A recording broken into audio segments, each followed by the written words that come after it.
Well, first of all, if you're watching this from the airport or plane, I hope your travel experience is a smooth one. For a lot of people across the country right now, it certainly is not. And sure, flight delays or cancellations or long lines, they're not fun. But if that is the extent of your travel trouble because of this government shutdown, spare a thought for the federal employees working without pay during this mess. That includes air traffic controllers who keep the planes safely in the sky, but also the TSA workers who help us get safely onto the planes. According to a 2019 report from ProPublica, the TSA is one of the most diverse agencies in the federal government. Citing data from the Office of Personnel Management, they found that 1/4 of screeners are black. Reuters found that the average pay is up compared to the last shutdown in 2019. It's now more than $61,000 a year, according to the Bureau of Labor Statistics. But the now multiple missed checks during this shutdown, that's hurting. A shortage of air traffic controllers is what's leading to the FAA to start ordering a reduction in domestic flights. But as those reductions are expected to grow at airports across the country, the impact of long lines and frustrated passengers, that trickles down to them too. Here in Atlanta, we have the busiest airport in the world. Aaron. Okay, everyone should be well aware of the government shutdown and how it's affecting government employees, um, people who work in the federal government, and this isn't real good news here because this is people's livelihoods, and nobody wants to work for free. Even though, like I said, from my understanding, like I said in another video, for when you're furloughed, if you are working, you will get paid on the back end. But people still have to, be able to pay, for transportation to and from work. They still have to be able to afford, lunch and things of that nature. Anything that comes with actually going out and going to a job. And then, of course, these are high stress situations because you're dealing with people of all walks of life and different ethnic backgrounds. And, you're tasked with the safety of people who are traveling. Um, you have to make sure things are organized, make sure that people are getting to where they need to be, making sure you doing your checks and all that comes with these type of positions. And man, it's good to hear that these type of employees are getting paid more because they deserve to get paid more for the type of work that they do. It's good to hear that this type of industry is diverse, and many different types of people can go into this industry and look to thrive in this industry. All that is good, great information, and it's just a great thing. But we need to figure out how we can get the government back open, so things can kind of go back to normal. Slowly but surely. Um, and then like they're starting to cut domestic flights and things like that, and that's going to have a snowball effect to where prices are going to go up for certain things like the price of a airplane ticket. That price is going to go up. Um, so it's definitely going to have a snowball effect in a negative way. And the only resolution is to get the government back open. Whichever way we are able to get that done. So let the video continue, and then I'm gonna let you go ahead and close out this video. Barker works there. He's a TSA employee and a leader of the American Federation of Government Employees Union. Aaron, thank you for coming in. Your members are about 1,500 TSA workers across the airports here in the state of Georgia. How are you now after two full missed paychecks? Are you making ends meet? No, I am not. As most of my members are, they're not making ends meet. They're having to make really tough decisions. I consider this crisis mode. We are now at the point where today would have been a payday for officers. It's the second full missed paycheck. So now I have members who are coming. They're being evicted. Some of them are already evicted. I have one family who I just learned was sleeping in their car with children. I have another one who's expected to be evicted on Monday. I have another one who has 5 children. She's facing eviction. So these stories are coming in daily to me. So officers are really feeling this shutdown. Do you have people who are not just calling in sick, but are leaving the job because they're not being paid? I haven't gotten any reports of anyone leaving the job. And I want to clear something up. Officers are not calling in sick. Officers have not received the paycheck. They don't have the means to come to work. They're calling in because they can't put gas in their car, or they can't afford to pay for daycare. And that brings up a whole nother thing. Daycares have wait lists.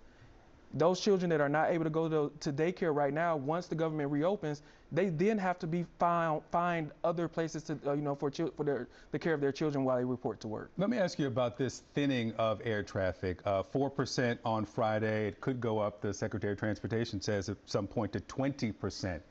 That may mean fewer people coming through the lines. Is that help for you if there are fewer flights or fewer people coming through these TSA lines? So, I mean, in Atlanta, we're built for this in Atlanta. We deal with heavy passenger volume on a daily. So that may be the case for someone, but people are still going to be coming to Atlanta. So it may be a slight decrease in the passenger volume. It would help, but I don't think it will change much for Atlanta because of the way the airport is configured and everything. I think it will still be about the same. Let me play something that you said a month ago. This was near the start of the shutdown. One of the biggest concerns that I have for our members and what has been expressed to me is, the mental anguish that's coming from not the uncertainty. The concern that I have is the security risk that presents. The more that things are weighing heavily on someone's mind, that just in general, you lose focus of what's in front of you. Now, every politician that I've heard has said that there's no correlation between the lack of pay and safety. And So, as the president here of looks like one of the local unions that are that work with the TSA agents. When you have stuff that's heavily weighing on your mind, a lot of times it is hard to do your job effectively, and that is one of the snowball effects I was just talking about. To add on to it, that's a definite safety risk because in these positions you have to be on point. You have to definitely be on point when it comes to airplanes and travel and things like that. And then, like he was saying, he's having to definitely deal and comfort families who are being evicted, people who have already been evicted. Families living in their cars. Like, can you imagine living in your car, you, your significant other, and your kids? That's not the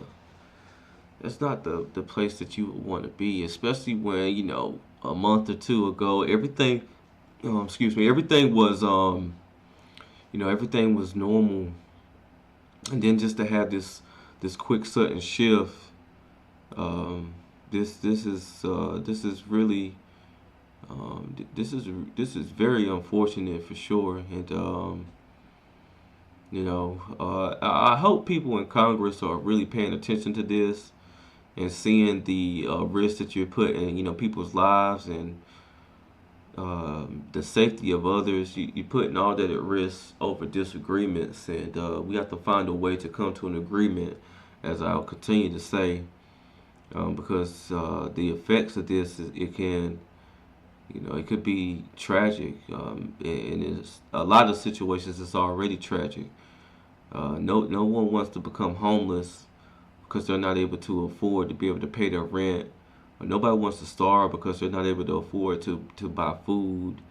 And I'm sure if these individuals, these TSA workers who are calling out, like he was saying, a lot of them aren't sick.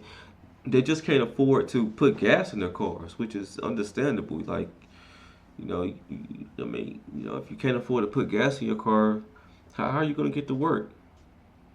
You won't be able to. So, yeah, all this just has a very negative snowball effect. Um, like he was saying, the airport in Atlanta is a very, very huge airport. I've went through that airport a few times, um, but not every airport is like that airport. So, this is just a report from that a person that's there, but I'm sure I can find plenty other reports to where it's even more grim than this. So, hopefully we can get the government back open and get back to normalcy. Because I mean, a lot of people are in this situation to where if they miss one paycheck, that's just it's a very, very bad thing. But when you start missing multiple paychecks, then it's definitely a crisis. So we have to get these employees for TSA paid so they can get back to their normal jobs and make sure that their mental is good, and that they have the resources that they need to continue to do this tough job that they have. And I'm praying for the best, really. That's I like to always try to keep a positive mindset, so I'm praying for the best. But it's kind of hard telling people to keep a positive mindset when they're like two paychecks behind, and the bills never stop coming in. It's not like the bills are being stopped because the government is shut down. No, the bills are going to keep coming. And when bills pile up, or if you're in a situation to where you didn't have any wiggle room to not pay your bills, then this is definitely you're in a bad spot. You're in a real tough spot, and we don't know what's all going to happen next with all this. It's been over 38 days of the government shutdown, so we definitely want to get on point and get everything back rolling, get the ball back rolling for everyone, so we can go back to a sense of normalcy, especially coming up on Thanksgiving, which in my research is one of the highest traveled holidays during this time of year. And if this continues, I don't think that'll be the case. And if that is the case, it's going to be long lines, and it's going to be very, very, very stressful, for individuals who aren't getting paid. But I'm going to stay on top of this and keep updating everyone as soon as I see updates and read or watch certain updates. I'm going to come and react to it. And if you're liking this content, make sure you like, make sure you comment, and make sure you subscribe. Again, I understand my audio isn't the best, but I'm not going to let that stop me from grinding. I do have a mic that's on its way, and once that gets here, my audio is going to be 100% better than what it is right now. But again, this is Justin Paul. Peace.